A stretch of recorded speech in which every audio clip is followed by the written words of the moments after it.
Hi to all. இந்த வீடியோவில் April 3 current affairs பார்க்கலாம். முக்கிய தினம் உலக நீர்வாழ் விலங்குகள் தினம் எப்போன்னு பார்த்தோன்னா ஏப்ரல் 3. ஸோ இதுக்கான நோக்கம் என்னென்னா, கடல் மற்றும் நீர்நிலைகளில் வாழும் நீர்வாழ் உயிரினங்களின் பாதுகாப்பு மற்றும் அவற்றின் முக்கியத்துவம் குறித்த விழிப்புணர்வை ஏற்படுத்த ஒவ்வொரு ஆண்டும் ஏப்ரல் 3 அன்று இத்தினம் கடைபிடிக்கப்படுகிறது. ஸோ இந்த இயற்கான தீம் என்னென்னு பார்த்தோன்னா, கடல்வாழ் பல்லுயிர்களை பாதுகாத்தல் நமது எதிர்காலத்திற்கான ஒரு கடமை. Protecting aquatic biodiversity a duty for our future. So next Tamilagam சூரிய மின் உற்பத்தியில் புதிய சாதனை. அதாவது கடந்த ஏப்ரல் 1 தமிழகத்தில் சூரிய மின் உற்பத்தி 7693 மெகாவாட்டாக பதிவாகி புதிய வரலாறு படைத்துள்ளது.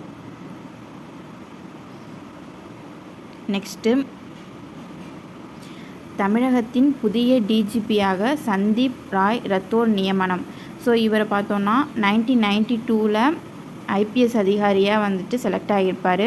ஸோ இதற்கு முன்னதாக ஆவடியில் மாநகர காவல் ஆணையராக பணியாற்றியிருக்காரு. நெக்ஸ்ட்டு நாசாவின் ஆர்டெமிஸ் 2 விண்வெளி பயணம். ஸோ இது எது பற்றின பயணம் அப்படின்னு சொல்லி பார்த்தோன்னா, சுமார் 50 ஆண்டுகளுக்கு பிறகு மனிதர்களை மீண்டும் நிலவுக்கு அனுப்பும் நாசாவின் ஆர்டெமிஸ் விண்வெளி பயணம் குறித்த அறிவிப்பு வெளியாகியிருக்கு. ஸோ இதில் யார் போகிறாங்கன்னா 4 விண்வெளி வீரர்கள் போகிறாங்க. ஸோ யாருன்னா Reid Wiseman, Victor Glover, Christina Koch மற்றும் ஜெர்மி ஹான்சன். நெக்ஸ்ட்டு E20 எரிபொருள் கட்டாயம் மத்திய அரசு உத்தரவு. ஸோ சுற்றுச்சூழலை பாதுகாப்பதை கருத்தில் கொண்டு நாட்டில் உள்ள அனைத்து பெட்ரோல் பங்குகளும் E20 எரிபொருளை வழங்க வேண்டும் அப்படின்னு சொல்லிட்டு மத்திய அரசு உத்தரவிட்டிருக்கு. ஸோ E20 அப்படிங்கிறது என்னென்னு பார்த்தோன்னா 20% எத்தனால் மற்றும் 80% பெட்ரோல் கலந்த எரிபொருள் தான். ஸோ இதனால் இறக்குமதி செலவும் குறையும், மாசுபாடும் குறையும். நெக்ஸ்ட்டு யுவிகா திட்டம் இஸ்ரோவோட முன்னெடுப்பு. ஸோ பள்ளி மாணவர்களிடையே விண்வெளி அறிவியல் குறித்த ஆர்வத்தை ஏற்படுத்த இஸ்ரோ யுவிகா என்ற இளம் விஞ்ஞானி திட்டத்தை நடத்துகிறது.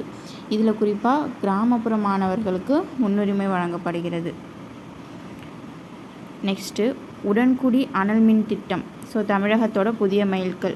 தூத்துக்குடி மாவட்டம் உடன்குடியில் ரூபாய் 13,077 கோடி மதிப்பிலான புதிய அனல் மின் திட்டத்தின் முதல் அலகை தமிழக முதல்வர் தொடங்கி வச்சுருக்காரு. ஸோ இதோட மொத்த உற்பத்தி திறன் எவ்வளோன்னு பார்த்தோன்னா 1320 மெகாவாட். நெக்ஸ்ட்டு ரைஸ் திமிங்கலம் அழியும் நிலையில் உள்ள உயிரினம். ஸோ மெக்சிகோ வளைகுடாவில் மட்டுமே காணப்படும் அரிய வகை ரைஸ் திமிங்கலம் பன்னாட்டு இயற்கை பாதுகாப்பு சங்கம் அதாவது IUCN சிவப்பு பட்டியலில் மிகவும் அருகிய இனம் அப்படின்னு சொல்லிட்டு இந்த ரைஸ் திமிங்கலத்தை வகைப்படுத்தியிருக்காங்க. நெக்ஸ்ட்டு அந்தரிஷ துணிகர மூலதன நிதி. ஸோ விண்வெளித்துறையில் வளர்ந்து வரும் ஸ்டார்ட் அப் நிறுவனங்களை ஊக்குவிக்கிறதுக்காக அந்தரிஷ துணிகர மூலதன நிதி 2027 முதல் முதலீடு செய்ய தொடங்கும் அப்படின்னு சொல்லியிருக்காங்க. ஸோ இந்த அமைப்புக்கான நிதியை செபி வழங்குறாங்க. Okay, thank you.